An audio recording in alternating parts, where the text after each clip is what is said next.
Operation സിന്ദൂറിൽ വജ്രായുധമായത് BrahMos എന്ന പ്രതിരോധ മന്ത്രിയുടെ സ്ഥിരീകരണം. ഭീകരാക്രമണ കേന്ദ്രങ്ങൾ തകർക്കാൻ പ്രധാനമായും ഉപയോഗിച്ചത് ഇന്ത്യൻ ആയുധങ്ങളെന്ന് രാജ്നാഥ് സിംഗ് പറഞ്ഞു. ഭുജ് വ്യോമത്താവളത്തിൽ എത്തി സൈന്യത്തെ അഭിനന്ദിച്ച് സംസാരിക്കുകയായിരുന്നു പ്രതിരോധ മന്ത്രി.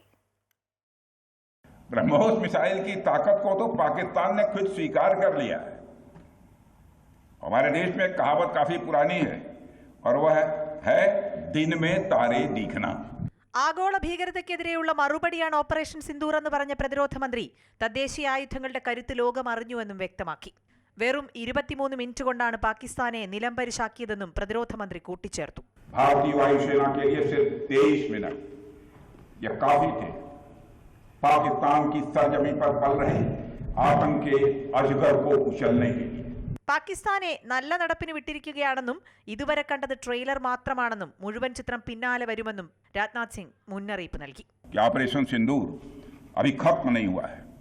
जो कुछ भी हुआ है वह सिर्फ एक ट्रेलर मात्र था। अब समय आएगा, जब भी सही समय आएगा तो हम पूरी पिक्चर भी दुनिया को दिखाएंगे.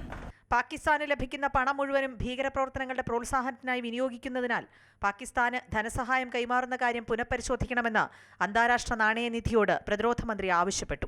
1965-ലും 1971-ലും പാകിസ്ഥാനെതിരെ നേടിയ വിജയങ്ങൾക്ക് സാക്ഷ്യം വഹിച്ച ഭുജിന് ഇത്തവണത്തെ വിജയത്തിലും പങ്കുചേരാനായതായും ഭുജ് സന്ദർശിക്കാനായതിൽ താനേറെ അഭിമാനിക്കുന്നുവെന്നും പ്രതിരോധ മന്ത്രി കൂട്ടിച്ചേർത്തു. സൈന്യത്തെ അദ്ദേഹം അഭിനന്ദിക്കുകയും ചെയ്തു. News desk, Amrita TV.